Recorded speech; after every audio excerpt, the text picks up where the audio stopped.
I was organizing Victor's closet on a Tuesday afternoon when I found it.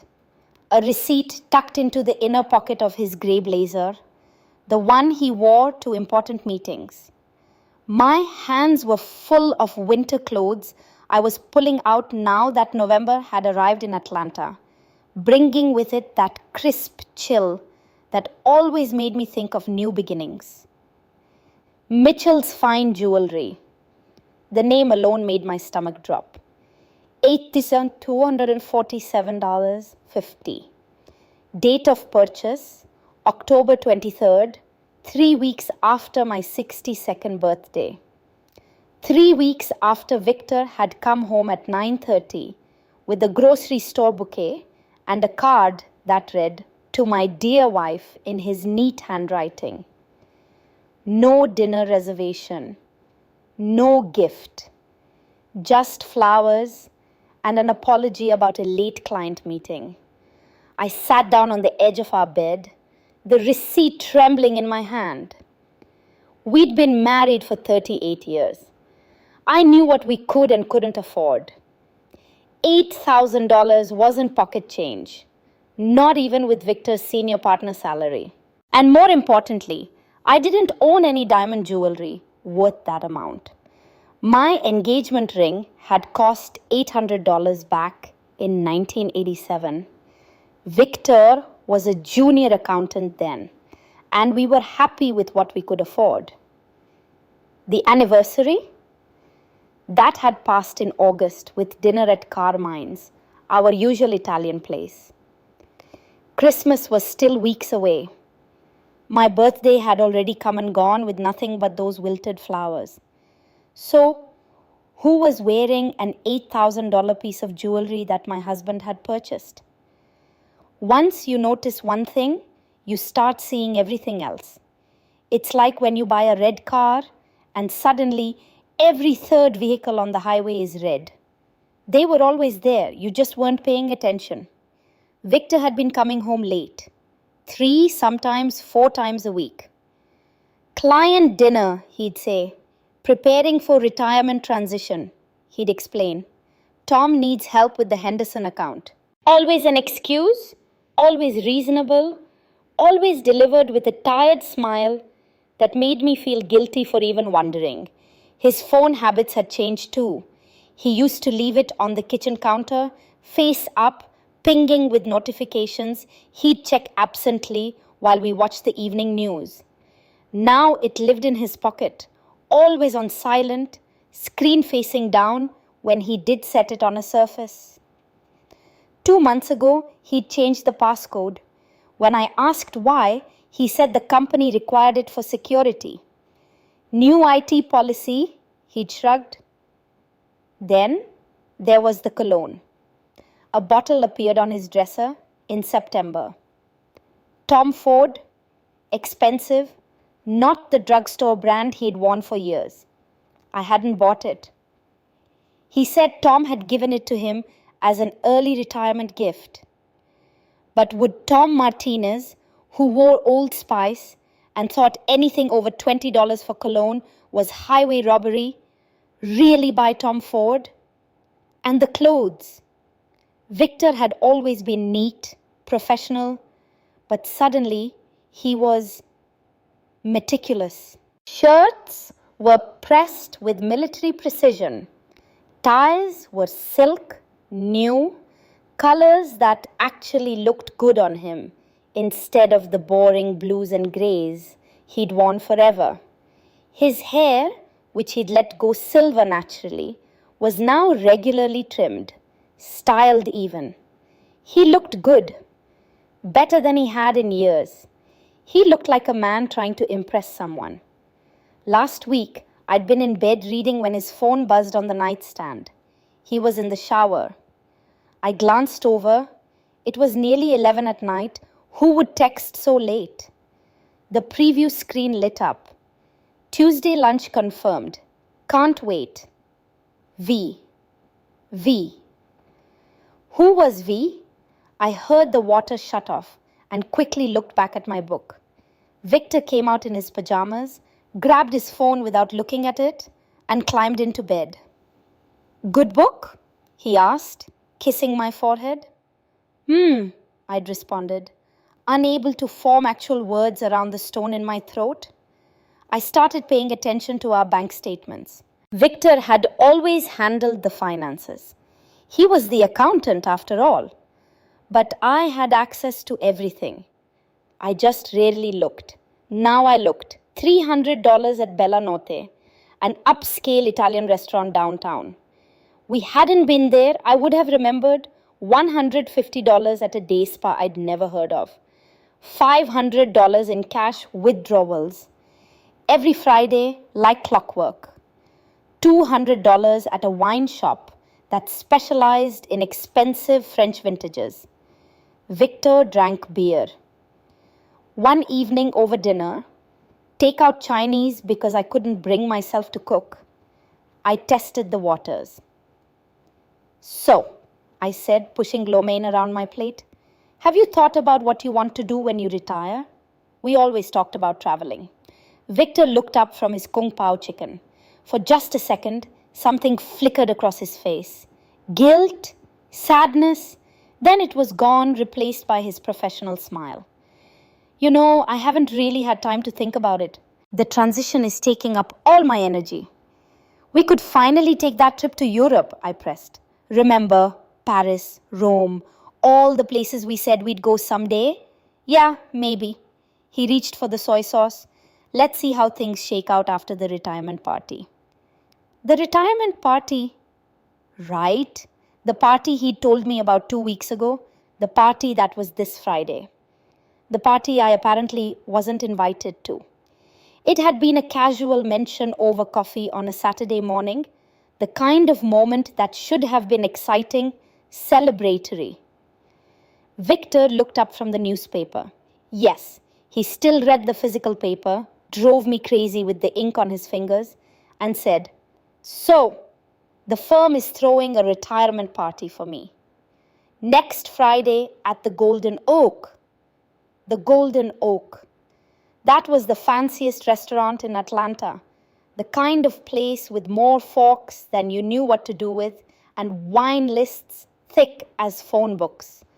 I'd set down my coffee cup, immediately thinking about what I'd wear. That's wonderful. I should get a new dress. The blue one has that stain. Angela. Victor's voice had been gentle, apologetic. About that, the firm has this new policy. It's an employee-only event. Insurance reasons, they said. Liability concerns with spouses at company functions. I'd stared at him. Employee only? Victor, you're retiring after 40 years. They don't want wives there? I know, honey. I was surprised too. He'd reached across the table, taken my hand. But you know how corporate policies are. They're cracking down on everything these days. Something about reducing company exposure to lawsuits. That seems... I'd searched for the word. Cold. After everything you've given that company. It is what it is. He'd squeezed my hand. But I'll take you out Saturday night. Just us. Anywhere you want. We'll have our own celebration. I'd wanted to believe him. After 38 years of marriage, you want to believe your husband. You want to trust that the man you've built a life with, raised children with, survived financial struggles and family losses with, is telling you the truth. But something felt off. And that something kept me awake that night, staring at the ceiling while Victor snored softly beside me. I ran into Barbara Martinez at Whole Foods on Tuesday. Barbara was married to Tom Martinez, Victor's closest friend at the firm and his golf buddy for the past 15 years. We'd had countless dinners together, attended each other's children's graduations, exchanged Christmas cards with yearly family photos. She was examining avocados in the produce section when I spotted her. Barbara, I called out, steering my cart toward her. She looked up and smiled. Angela, How are you? Getting ready for the big party Friday? My cart stopped moving. The party? Victor's retirement. She selected 2 avocados, put them in her basket. I've been trying to figure out what to wear. Tom said it's pretty formal. I'm thinking my burgundy dress, but I don't know. The floor felt unstable beneath my feet. You're going? Barbara looked at me, confusion crossing her face. Well, yeah. Tom said all the partners and their spouses are invited. It's a big deal. 40 years. She paused, studying my expression. Wait, you are going, right? I opened my mouth, closed it, smiled, though it felt like my face might crack. Of course, I wasn't sure what you'd heard about the dress code. Oh, cocktail attire, the usual. She touched my arm. Are you okay? You look a little pale. I'm fine. Just, busy week. I backed my cart up. I should go. Forgot something in the dairy section. I didn't go to the dairy section. I left my half-full cart in the cereal aisle and walked straight out to my car. All the partners and their spouses are invited. Victor had lied to me. Not a misunderstanding, not a miscommunication. A deliberate, calculated lie. He didn't want me at his retirement party. The question was, why? I sat in my car in the Whole Foods parking lot for 20 minutes, hands gripping the steering wheel, mind racing through possibilities. An affair seemed obvious. The jewelry, the late nights, the lies, the cologne, the mysterious V who texted him at 11 at night, it all pointed in one direction. But this was Victor. My Victor. The man who cried at our children's weddings, who still kissed me goodbye every morning, even if it had become perfunctory, who told our grandchildren stories about how grandma had believed in him when he was just a struggling night school student with big dreams. Could that man really be having an affair? I needed to know. I needed to see for myself.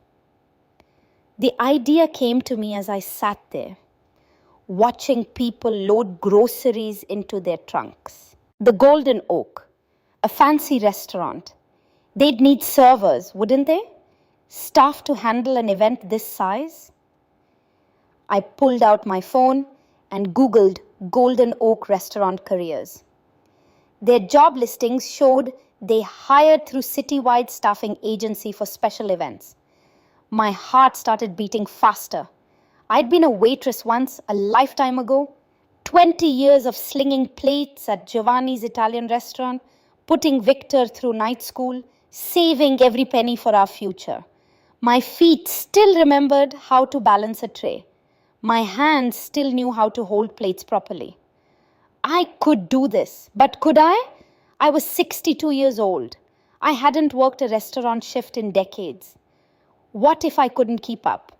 What if someone recognized me? Then again, when was the last time anyone really looked at me? Victor certainly hadn't. Not lately. At company parties, I was furniture.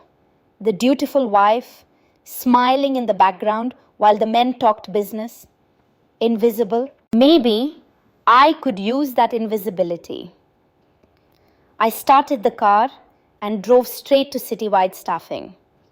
The citywide staffing office was in a strip mall between a nail salon and a tax preparation service. A woman in her 40s with bottle red hair looked up from her computer when I walked in. Help you? I'm looking for temporary serving work, I said. I saw that you staff events at the Golden Oak. She sized me up. Experience? 20 years at Giovanni's. I stopped working to raise my kids, but I let the sentence trail off, hoping she'd fill in the blanks. Needing extra money for the holidays, bored at home. It didn't matter what she assumed. We do need people this week, actually. Big corporate event Friday night. She pulled up a form on her computer. You'd need to do 2 trial shifts first, tonight and Wednesday. If you work out, you can do the Friday event. My pulse quickened. Tonight works. She handed me paperwork. Fill this out. Be at the Golden Oak at 5 p.m. Ask for Jennifer Williams, the event manager. Wear all black. Pants, shirt, comfortable shoes. No perfume. Minimal jewelry. 2 hours later, I stood in the Golden Oak service area, trying to remember how to properly hold a serving tray. Jennifer Williams was a no-nonsense woman in her 30s who ran the training like a drill sergeant. You stack plates like this, she demonstrated. Never more than 4 at a time. Keep your palm flat, use your other hand to stabilize. You serve from the left, clear from the right. Always address guests as sir or ma'am. Never interrupt conversations. Invisible but attentive. That's the goal. I picked up the tray. It was heavier than I remembered. But muscle memory kicked in. My wrist found the right angle. My fingers the right position. I carried it across the room without wobbling. Not bad, Jennifer said. You have done this before. That night, I served a 50th anniversary party. My feet ached in my sensible black flats by the end of the shift. My lower back complained. But I'd done it. I'd been invisible, efficient, professional. Not one person at that party really looked at me. They looked through me, past me, around me. Perfect. Wednesday's shift went even smoother. Jennifer complimented my efficiency. Friday's the big one, she said. Henderson Associates retirement party, 60 guests, formal service. You up for it? Absolutely, I said, hoping my voice didn't betray the hammering of my heart. At home, I prepared my disguise. I bought a brown wig at a theatre supply store. My natural hair had gone silver years ago, and the dark color would make me look years younger. I found my old reading glasses with thick black frames, completely different from the delicate wire-rimmed ones I usually wore. I practiced speaking in a slightly lower voice, with a hint of a southern accent I'd picked up from my mother's side of the family but had suppressed years ago. I hired a makeup artist for Friday afternoon. I'm going to a costume party, I told her. I need to look completely different from my usual self. She was an artist. When she finished, I stared at a stranger in the mirror. Darker eyebrows, contouring that changed the shape of my face. Lipstick in a shade I'd never wear. With the wig and glasses, even I barely recognized myself. If I couldn't recognize me, how would Victor? Thursday night, I made my final preparations. Victor was asleep by 10. He'd been exhausted lately. Whatever he was doing was wearing him out. I waited until his breathing was deep and regular, that soft snore that told me he was truly out. Then I went to his study. His laptop was on the desk, closed. I opened it carefully, the screen illuminating my face in the dark room. Password required. Victor had changed it months ago. I didn't know the new one, but I knew my husband. He wasn't creative with passwords. They were always something meaningful, easy to remember. Our wedding date, his employee number, his mother's birthday, I tried them all. Failed. Then I thought of Emma, our granddaughter born last year. David and Karen's first child, the light of Victor's life. He kept a framed photo of her on his desk, updated monthly as she grew. Emma birth 2015. The laptop unlocked. I felt a wave of guilt, quickly suppressed. If Victor had nothing to hide, I'd apologize later. If he did, well, then this was justified. His email was open. I scrolled through the inbox, scanning for anything unusual. Most of it was work stuff, dry corporate correspondence. But then I saw a thread with Tom Martinez, dated from last week. Tom, everything set for Friday? Victor, as long as nothing else delays. She deserves this after 38 years. Tom, the presentation looks great. You're a good man, Vic. Victor, I hope she thinks so. Who was she? Me? Or someone else? I kept scrolling, found another thread, this one with someone named Victoria Sinclair. The name wasn't familiar. I clicked it open. Victoria, thank you again for Tuesday's lunch. The planning session was so helpful. Victor, my pleasure. I want everything to be perfect. Victoria, it will be. I promise. KTA, she won't see it coming. Victor, I couldn't do this without your help. You've been invaluable. Victoria, that's what friends are for. See you Friday. My hands were shaking. Tuesday lunches, secret planning sessions. She won't see it coming. I opened a new browser tab and searched Victoria Sinclair Henderson Associates. Her LinkedIn profile appeared immediately. 34 years old, beautiful, honey blonde hair, bright smile, professional photo taken in front of a beach sunset. Her title, Partner, Henderson and Associates, promoted 6 months ago. I clicked through her photos. There were dozens. Office events, business trips, and in several of them, standing beside her with his arm around her shoulders in a friendly mentor-like way was my husband. The caption on one photo taken in Hawaii. Best mentor ever. Couldn't have done it without you, Victor. To Victor. Posted 3 weeks ago, right around the time he bought that bracelet. I closed the laptop and sat in the dark study, my heart pounding so hard I could hear it in my ears. Tomorrow night, I would learn the truth.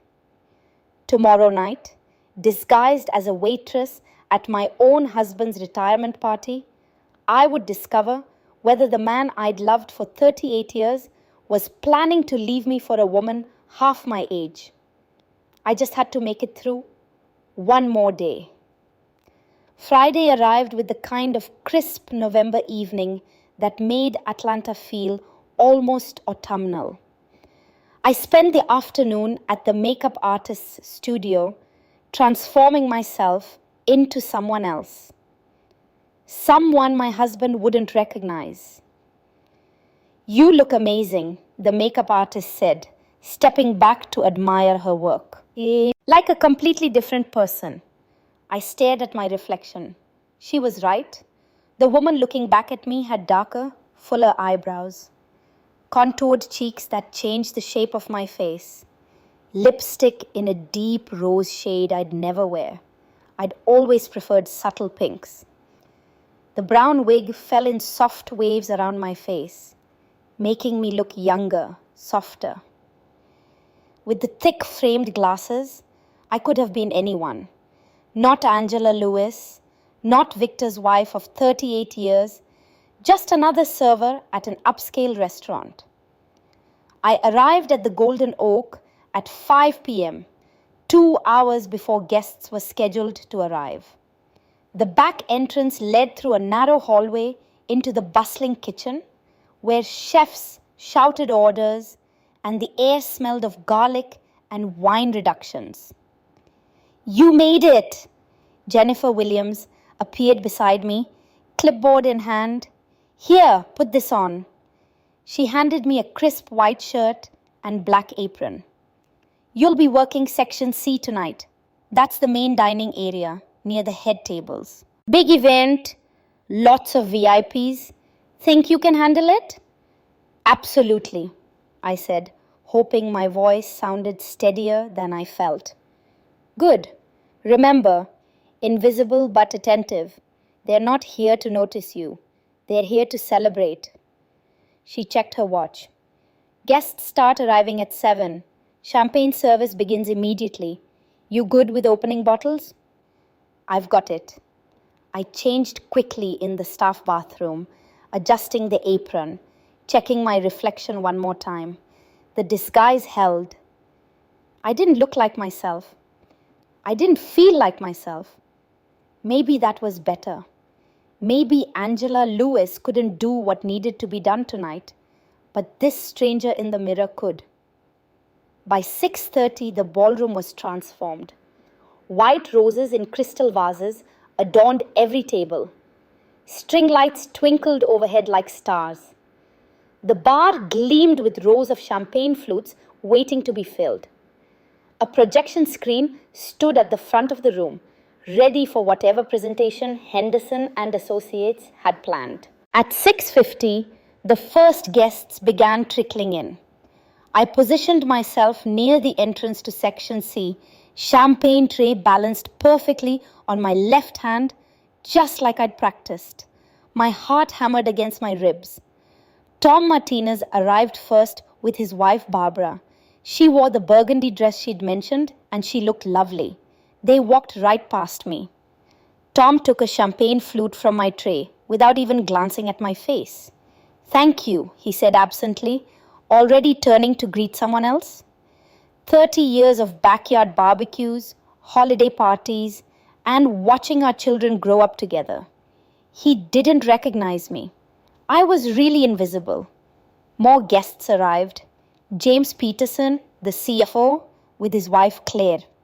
Susan Miller from accounting with her husband David. Not to be confused with my son David, though the coincidence made my chest ache. Everywhere I looked, couples, partners, spouses supporting spouses at a major career milestone. The lie Victor had told me burned hotter with each couple that walked through those doors. At 7:20, my husband arrived. I saw him before he saw me, not that he would have recognized me anyway. Victor wore his charcoal grey suit, the one I'd bought him 3 Christmases ago. His silver hair was perfectly combed, catching the light. He'd shaved carefully. I could tell from the smooth line of his jaw. He looked distinguished, handsome. Every inch the successful senior partner who'd given 40 years to his firm. He looked happy. That was what hurt most. The smile on his face was genuine, unforced. The kind of smile I hadn't seen directed at me in months. He moved through the room, shaking hands, accepting congratulations. His posture relaxed and confident. I circulated with my champagne tray, staying close but not too close. Near enough to hear conversations, but far enough to avoid direct interaction. A pillar near the bar became my observation post. 40 years, someone said to Victor. "That's a hell of a run." "Felt like 40 minutes, Victor replied, and everyone laughed. "Liar," I thought. "You know exactly how long 40 years is. Long enough to forget the woman who stood by you through all of them." At 7:45, the energy in the room shifted. Conversations paused. Heads turned toward the entrance. She had arrived. Victoria Sinclair walked into the ballroom like she owned it. Her red dress was simple but stunning, fitted, elegant, the kind of thing you'd see in a fashion magazine. Her honey blonde hair cascaded over bare shoulders. She wore minimal jewelry. Small diamond studs, a delicate gold bracelet. She didn't need more. She was 34 years old and beautiful, and she knew it without being arrogant about it. I hated her immediately. Then I hated myself for hating her. Victoria's eyes scanned the room and landed on Victor. Her face lit up. That same bright, genuine smile from her LinkedIn photos. She walked straight toward him, and the crowd parted to let her through. Victor! Her voice carried across the room, warm and southern tinged. Georgia, maybe, or South Carolina. Congratulations! She reached him and did something that made my grip tighten on the champagne tray. She put her hand on his shoulder, squeezed gently, and leaned in to say something I couldn't hear. Victor's reaction was strange. He didn't lean into her touch. Instead, he seemed to flinch. No, not quite. He looked uncomfortable, sad even. His smile faltered for just a second before he recovered.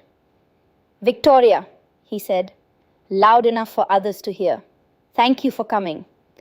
They stood together as Tom Martinez joined them, then James Peterson, then a cluster of junior partners I didn't recognize. Victoria was the center of attention, gracious and poised, but her eyes kept drifting back to Victor, checking on him, making sure he was okay. It was the kind of attention you paid to someone you cared about.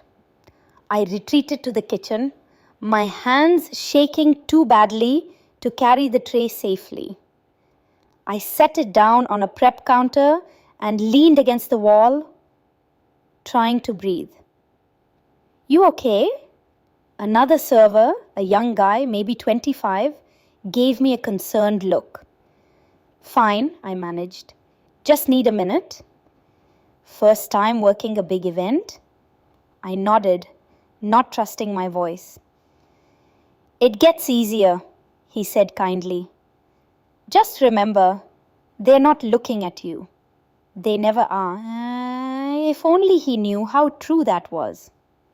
By 8 o'clock, dinner service was underway. I'd steadied myself enough to return to Section C, serving appetizers and refilling wine glasses. The key was to keep moving, keep busy, not think too hard about what I was seeing. Victor sat at the main table with Tom, Barbara, James, and Victoria. Every time I approached to clear plates or refill drinks, I strained to hear their conversation. Transition has been smoother than expected, James was saying. That's because you're leaving it in capable hands, Tom replied, raising his glass toward Victoria. She blushed slightly. I have enormous shoes to fill? You'll do great, Victor said quietly, too quietly, like he was forcing the words. At 8:30, Tom stood and tapped his wine glass with a fork. The room fell silent. Ladies and gentlemen, if I could have your attention. He waited for the last conversations to die down. We're here tonight to celebrate an extraordinary career. 40 years ago, Victor Lewis walked into Henderson and Associates as a junior accountant with a night school degree and more ambition than sense. Laughter rippled through the room. I stood by my pillar, forgotten, watching my husband's face. Over 4 decades, Victor has been more than a colleague. He's been a mentor, a friend, and the heart of this firm. The Henderson merger of 2008, that was Victor's strategic genius.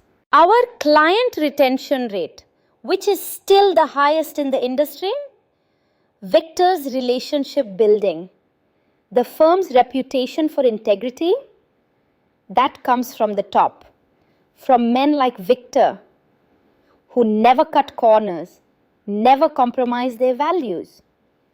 Tom paused, his voice growing emotional. Vic, you've been like a brother to me. This firm won't be the same without you here every day. But we're grateful that even in retirement, you've agreed to stay on as a special consultant.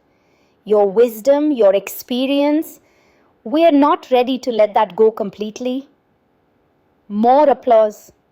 Victor nodded, smiling. But I saw it now.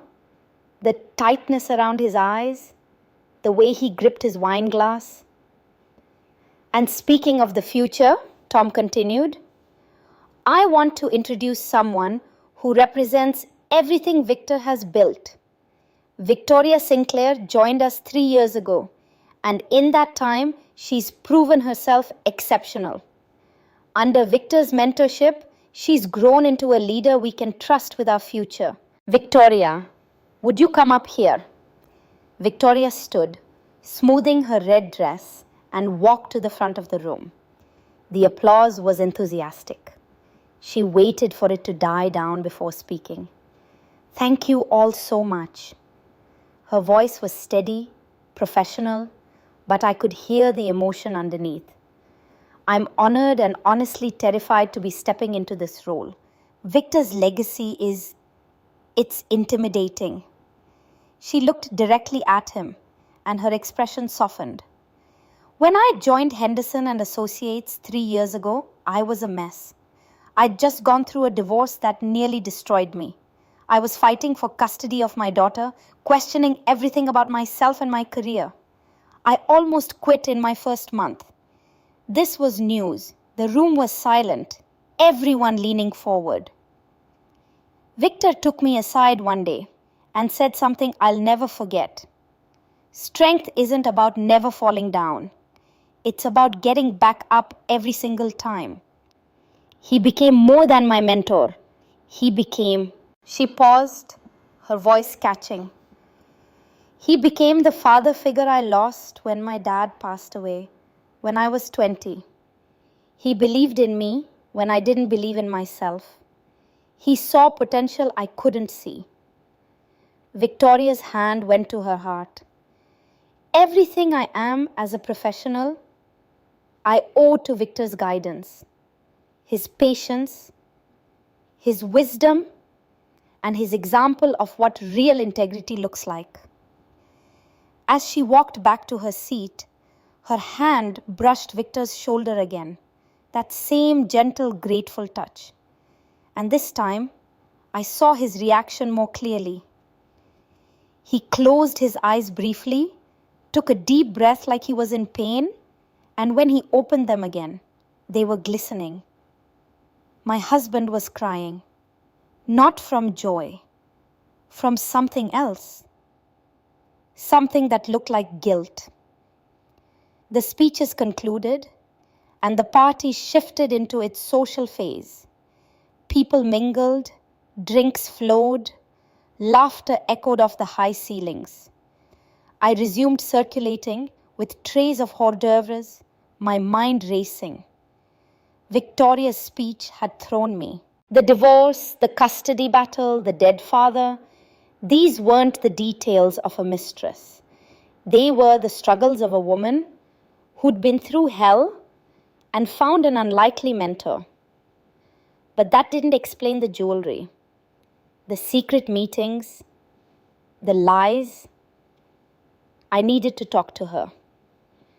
Victoria had stepped out onto the balcony that overlooked the Atlanta skyline. Through the glass doors, I could see her leaning against the railing, alone for the first time all evening. She'd kicked off her heels, they sat neatly beside her, and was rubbing one foot with her hand. I grabbed a bottle of sparkling water and went outside.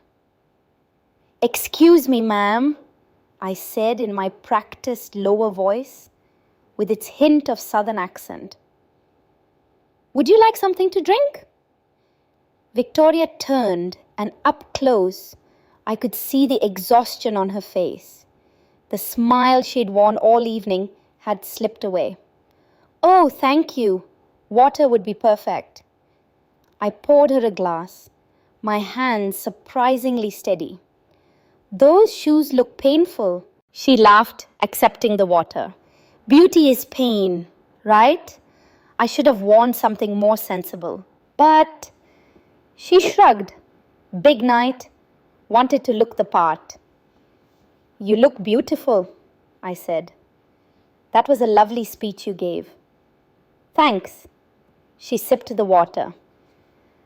I was nervous. Public speaking isn't really my thing. But Victor deserved to hear how much he's meant to me. This was my opening. You two seem close? He's been incredible. Victoria's expression grew tender. I don't know if you heard, but I went through a really ugly divorce 2 years ago. My ex-husband tried to claim I was an unfit mother because she hesitated, studying me. Sorry, you probably don't want to hear all this. I don't mind, I said. Slow night for me anyway. Victoria looked out over the city lights. Because I came out as gay during the marriage, which I know I should have figured that out before I got married and had a kid. But life doesn't always work that cleanly, you know. I nearly dropped the water bottle. My ex completely lost it, Victoria continued, not noticing my reaction. Tried to take full custody, claimed Sophia, my daughter, would be damaged by living with me. It was the worst year of my life. And Victor, her voice softened. He connected me with a lawyer, helped me prepare for court, checked in on me constantly. He didn't have to do any of that. I was just a junior associate. But he treated me like family. That's really kind of him, I managed. He reminds me of my dad. Victoria smiled sadly. Same steady presence, same kindness. My dad died of a heart attack when I was in college. I didn't realize how much I missed having that kind of support until Victor offered it. She turned to look back through the glass doors at the party. His wife is a lucky woman. My throat tightened. His wife? Angela. That's her name, right? Victoria took another sip of water. He talks about her all the time. 48 years together. Wait, no, 38. I always get that wrong. But still, can you imagine finding someone who believes in you that completely? I couldn't speak. My carefully constructed assumptions were crumbling. He told me once that she's the only reason he succeeded. Victoria continued. She worked 2 jobs to put him through night school, raised their kids basically alone while he built his career. He said, she paused, remembering. He said, every good thing in my life exists because Angela believed in me first. Tears were forming behind my glasses. I blinked them back furiously. He sounds like he loves her very much. He does. You can just tell, you know, the way he lights up when he talks about her. Victoria checked her watch. I should get back inside. Thank you for listening to me ramble. What's your name? Marie? I lied. Well, Marie, you're a good listener. Hope you're getting paid well for tonight. She slipped her heels back on and went inside, leaving me alone on the balcony with my confusion and my rapidly dissolving certainty. I pulled myself together and went back inside. The party was in full swing. Dinner had been cleared, dessert was being served, and people were loosening their ties and letting the wine do its work. I was clearing plates from a side table when I noticed it. Victor's leather messenger bag, the one he'd carried for 15 years, sitting unattended on a chair. I glanced around. Victor was across the room, deep in conversation with James Peterson. Tom was at the bar. No one was watching. Before I could second guess myself, I grabbed the bag and carried it to a quiet corner behind a decorative screen.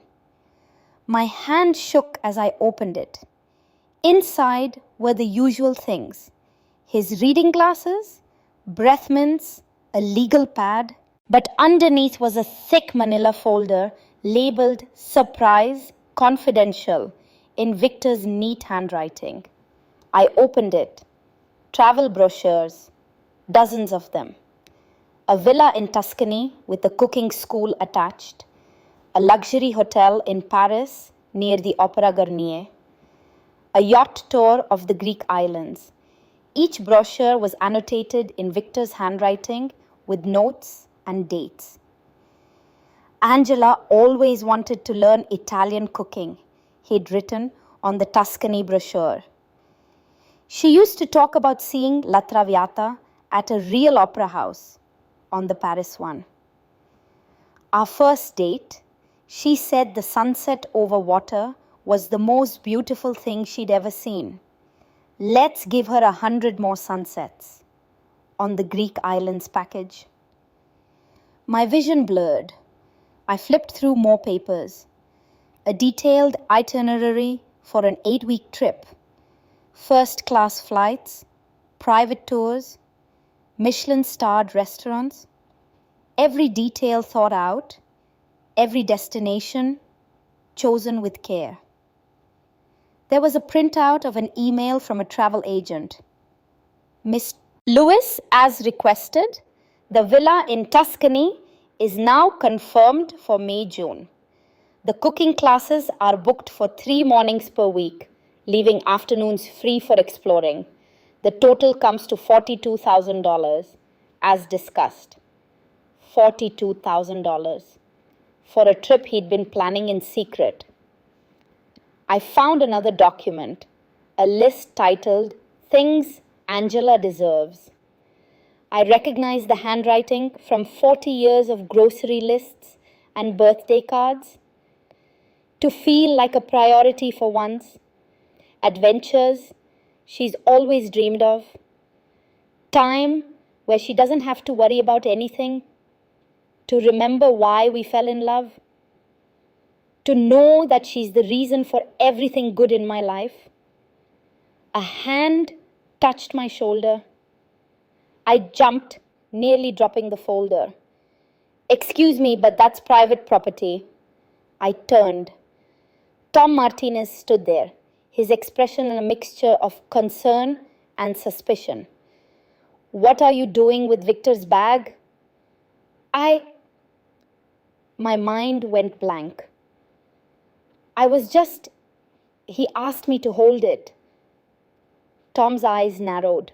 He looked at me more carefully, and I saw the exact moment recognition flickered across his face. Wait, you look familiar. Have we met before? No, sir, I don't think. But he was still staring, and I could see him putting pieces together. The way I held myself. Something about my voice. 30 years of friendship was hard to disguise completely. Angela, he said uncertainly. Is that Angela? I panicked. That's the only explanation for what happened next. I shoved the folder back into Victor's bag and turned to flee, but in my haste, I didn't see the server behind me carrying a tray of red wine. We collided. The tray went flying. Wine splashed across the white tablecloth, across the floor, and across the cream-colored dress of Elizabeth Morrison, James Peterson's wife. She shrieked. The music stopped. Conversations died. Everyone turned to look. Oh my God! Elizabeth stood up, wine dripping down her dress. Look what you've done. I'm so sorry, ma'am. I'm so sorry. I grabbed napkins, trying to help, but she batted my hands away. Get away from me, Jennifer! Where's the manager? Jennifer Williams appeared, her face red with anger and embarrassment. Mrs. Morrison, I'm terribly sorry. We'll pay for the dry cleaning, of course. Dry cleaning? This dress is Vera Wang. It's ruined. The commotion had drawn a crowd, including Victor. He pushed through the gathering people, concerned. Elizabeth, are you okay? Your server just dumped wine all over me. Victor looked at me for the first time that evening. Really looked at me. Our eyes met across the space of 5 feet that might as well have been a chasm. I saw it happen in slow motion, his brain processing what his eyes were seeing, the glasses, the wig, the uniform. But underneath all of it, the face he'd woken up next to for 38 years. His expression went from concern to confusion to shock to horror. Angela? His voice was barely a whisper, then louder. Angela? He stepped forward, grabbed my shoulders. What are you doing here? Why are you... He pulled off my glasses, stared at the brown wig, touched my face like he couldn't believe what he was seeing. Victor, what's going on? Tom had moved closer. You know this server? This is my wife. Victor's voice shook. This is Angela. A collective gasp went through the crowd. Barbara Martinez's hand flew to her mouth. Victoria pushed through to see what was happening. Everyone was staring. Your wife? Elizabeth Morrison looked between us. Why is your wife working as a server at your retirement party? I couldn't answer. My throat had closed. Hot tears burned behind my eyes. Angela, please. Victor's hands were still on my shoulders. Why are you dressed like this? What's happening? The dam broke. What's happening? My voice came out too loud, too raw. What's happening, Victor? I jerked away from his touch. You lied to me. You told me spouses weren't allowed tonight. Victor's face went pale. Angela, I can explain. Can you? Because I'd love to hear the explanation. I was shaking now, adrenaline and hurt and humiliation coursing through me. I'd love to know why I had to disguise myself and get a job as a server just to attend my own husband's retirement party. Oh my God, Barbara whispered. You've been lying for months. The words poured out, unstoppable. Late nights, secret phone calls, mysterious charges on our credit card, an $8,000 bracelet I've never seen, lunch meetings with... I turned, found Victoria in the crowd. With her, 2 years you've been meeting her, and I never even knew her name. Victoria looked stricken. Mrs. Lewis, I swear I don't want to hear it. I was crying now, not caring who saw. You don't get to take my husband and then stand there looking innocent. She's not. Angela, please. Victor reached for me again, but I stepped back. Don't touch me. My voice cracked. 38 years, Victor. 38 years I believed in you. I worked 2 jobs so you could go to school. I raised our children alone while you built your career. I smiled through 1,000 boring dinners and never complained when you missed anniversaries and birthdays and dance recitals. Tears were streaming down my face, mixing with the makeup, probably ruining my disguise completely. I didn't care anymore. I thought we were partners. I thought we were in this together, but you couldn't even invite me to celebrate your retirement. You had to lie to me, exclude me, make me feel like I didn't matter. You do matter, Victor said, and his own voice was breaking now. Angela, you matter more than anything. Then why? I spread my arms, gesturing at my ridiculous outfit, at the crowd of people watching our marriage implode. Why would you do this? Was it not enough to have an affair? Did you have to humiliate me too? I'm not having an affair. Then explain the bracelet. Explain the lies. Explain her. I pointed at Victoria again. Victoria stepped forward, her face pale but determined. Mrs. Lewis, please listen. I'm not having an affair with your husband. I'm gay. I came out during my divorce. That's public record, you can check. Victor has been helping me through custody issues with my daughter. That's all. I stared at her. You're gay. Yes. She held my gaze. Victor reminds me of my father. That's the only reason I look at him the way I do. I respect him. I'm grateful to him. But there is nothing romantic between us, I promise you. The fight drained out of me. I looked at Victor, who was crying now too, and at Tom and Barbara and all these people I'd known for years, all of them watching me fall apart. I need to leave, I said. Angela? Wait, Victor started. But I was already pushing through the crowd, running for the exit. I heard Victor calling my name, heard footsteps following me, but I didn't stop. I couldn't stop. I burst through the restaurant's front doors into the cold November night, gulping air, trying to breathe through the sobs that racked my body. I'd just destroyed my husband's retirement party. I'd publicly accused him of infidelity in front of his colleagues. I'd humiliated us both, and I still didn't know the truth. Behind me, the door opened. Victor stood there in his charcoal suit, his face wet with tears. Please, he said, please let me explain. Please let me tell you everything. I looked at my husband of 38 years and realized I had no idea who he was anymore. Okay, I whispered. Tell me everything.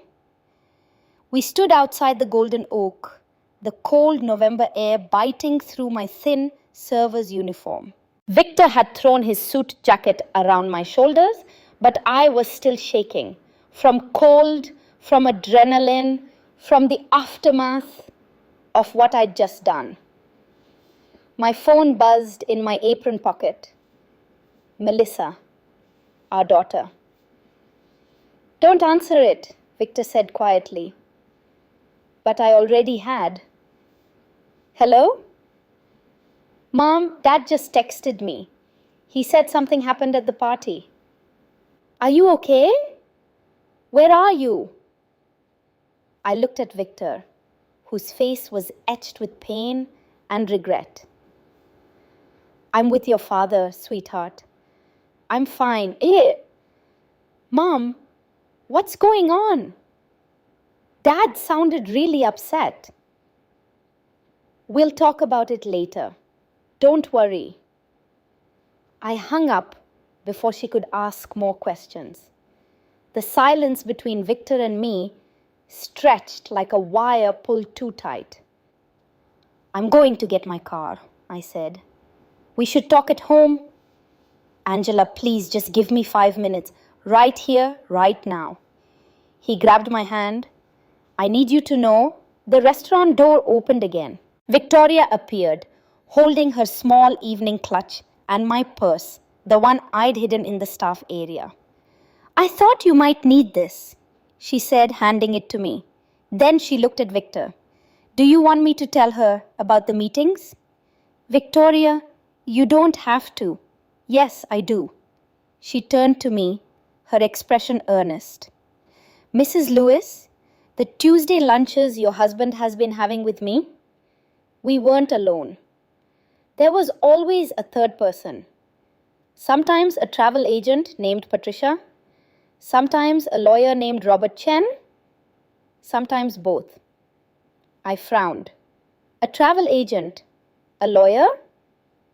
Victoria glanced at Victor, who nodded reluctantly. Your husband hired Robert Chen to help me with my custody case, Victoria explained.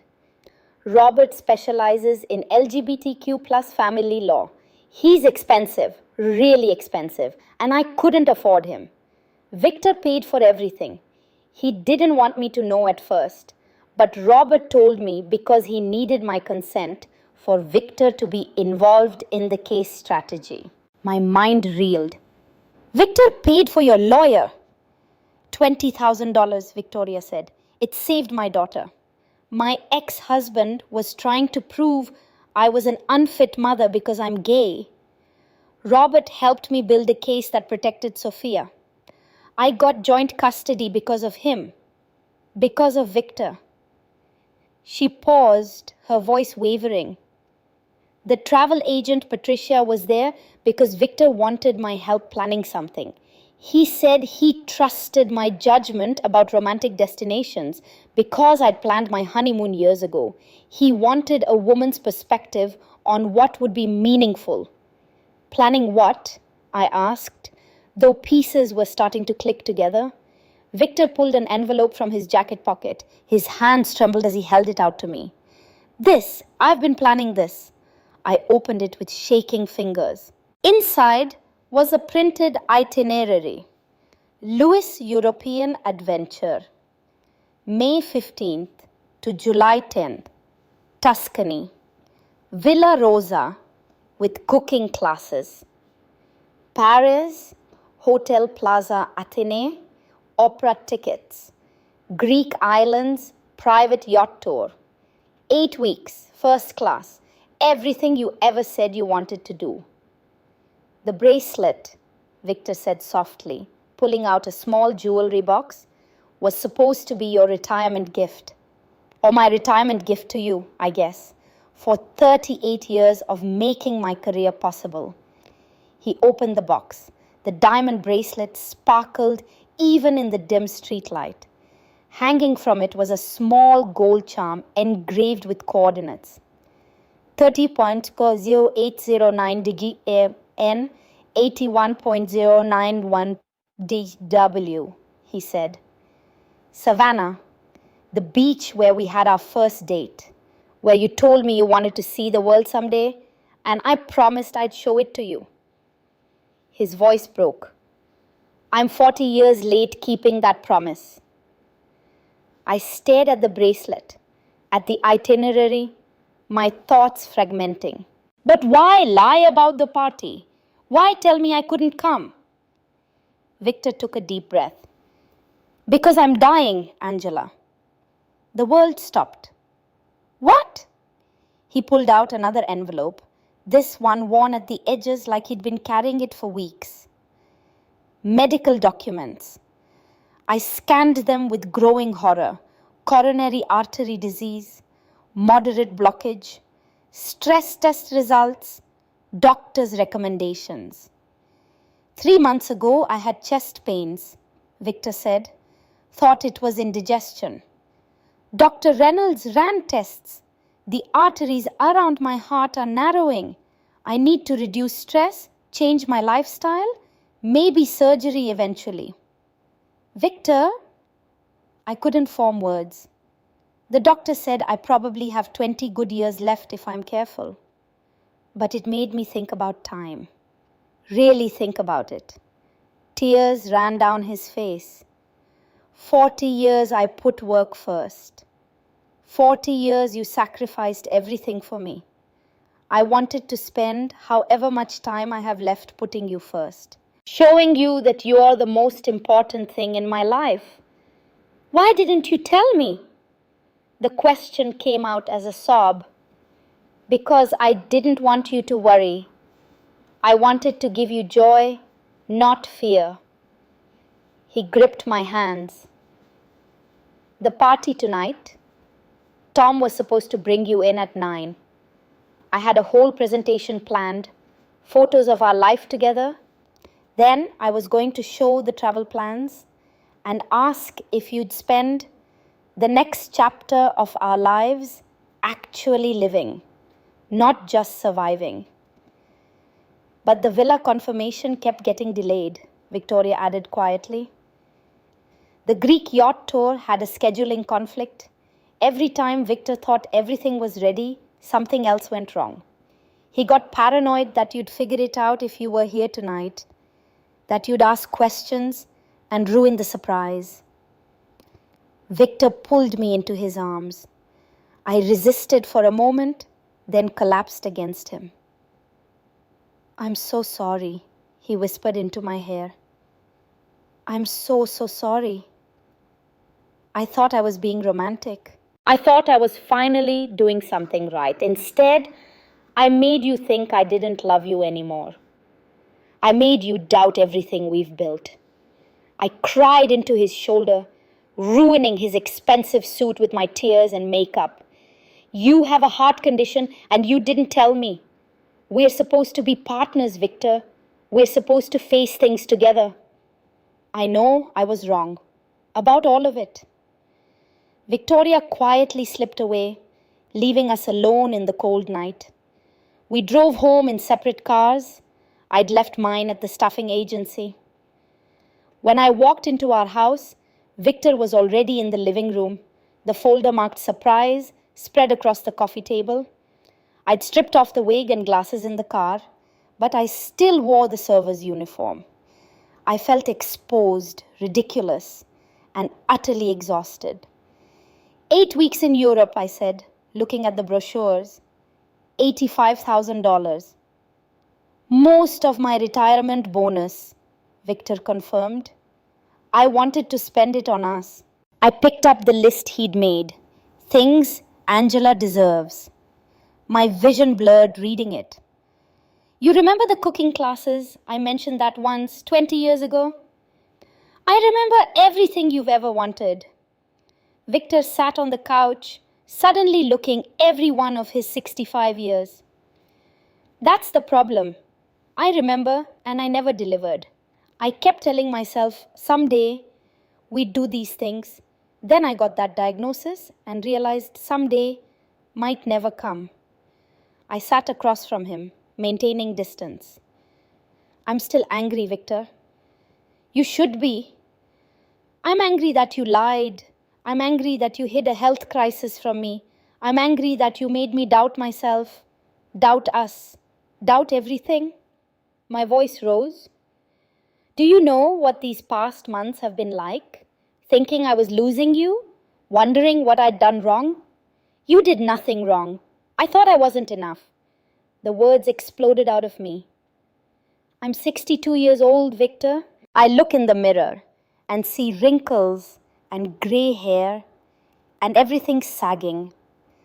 And then I see you getting more handsome, more distinguished, spending time with a beautiful 34-year-old woman who's gay and sees me as a father figure.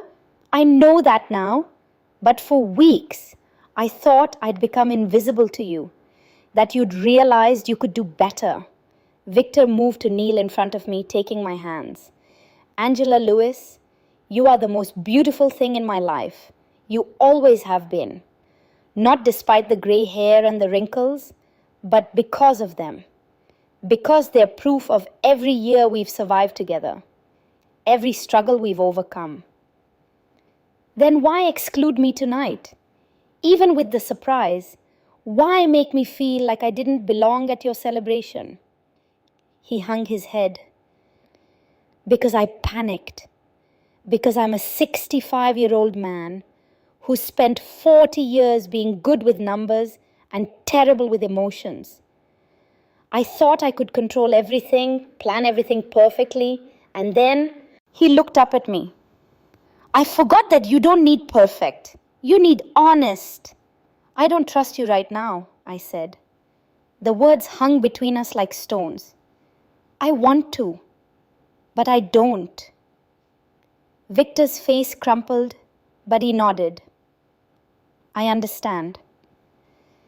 Trust is built through consistency, not grand gestures. My mother used to say that." I pulled my hands from his. "You can take me to Paris and Tuscany and Greece, but if you're still keeping secrets, if you're still shutting me out of important decisions, then what's the point?" "You're right. I need you to talk to me about your health, about your fears, about everything." I stood up, putting more distance between us. "No more surprises, no more lies, even the ones you think are for my own good. I promise. And I need time, Victor. Time to process this. Time to figure out if we can recover from what happened tonight. The fear in his eyes was raw. Are you leaving me? No. The answer surprised us both. But I'm not okay either. We need help. Marriage counseling, maybe? I don't know. We've spent 38 years building patterns that clearly don't work anymore. The next morning, Melissa arrived at our house unannounced, her face stormy. Dad, what the hell? She didn't even sit down. Mom had to disguise herself to attend your retirement party? Do you have any idea how insane that sounds?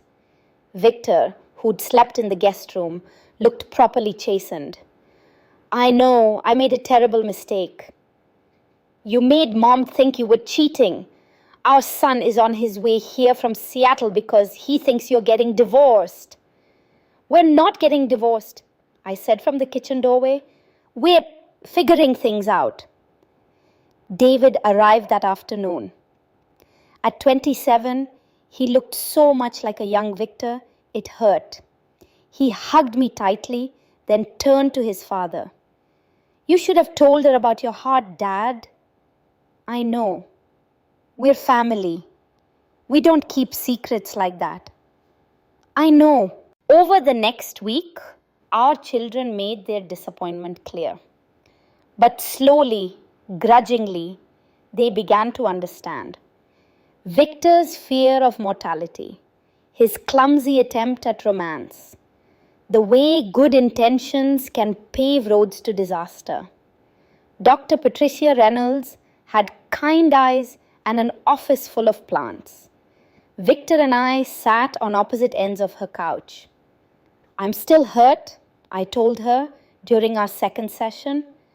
I still sometimes wonder if he's hiding something. That's normal, Dr. Reynolds said. Trust takes time to rebuild. I check his phone, I admitted, ashamed. When he's in the shower, I look at his texts. Do you find anything? Victor asked quietly. No, but I still look. Dr. Reynolds gave us homework. Share one truth every night before bed. Something real, something vulnerable. The first few nights were awkward. Victor admitted he was scared of dying. I admitted I was scared of being alone. He told me he sometimes felt like he'd wasted our best years. I told him I sometimes resented the sacrifices I'd made. But slowly, so slowly, we started communicating again. 3 months later, I stood on the balcony of Villa Rosa in Tuscany, watching the sun paint the rolling hills gold and amber. Inside, Victor was attempting to make fresh pasta from scratch, cursing softly in English while an Italian chef tried not to laugh. Angela, does this look right? He held up something that vaguely resembled linguine. Looks perfect, I lied, smiling. We weren't fixed. Some nights I still woke up anxious, checking to make sure he was breathing beside me. Some days he still retreated into silence when he was scared. We were seeing Dr. Reynolds via video call once a week. We were learning. My phone buzzed. A photo from Melissa. Baby Emma, now 4 months old, sleeping peacefully. I'd almost thrown all of this away. Almost let fear and suspicion destroy what we'd spent a lifetime building. Victor came out to the balcony, flower in his hair, tomato sauce on his shirt. The chef says I'm hopeless. We're ordering pizza. I laughed and took his hand. Pizza in Tuscany sounds perfect. He pulled me close and we watched the sunset together.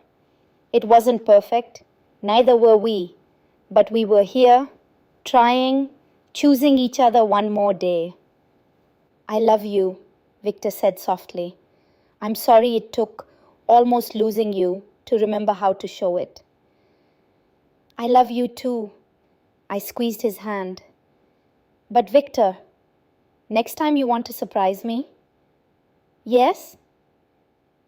Just tell me. We'll be surprised together. He smiled, really smiled. Deal. The sun dipped below the hills.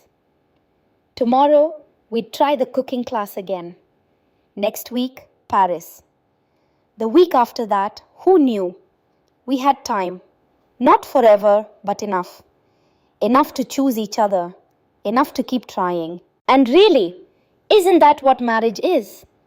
Not perfect surprises or grand gestures, but two imperfect people showing up day after day, choosing love even when it's hard, especially when it's hard.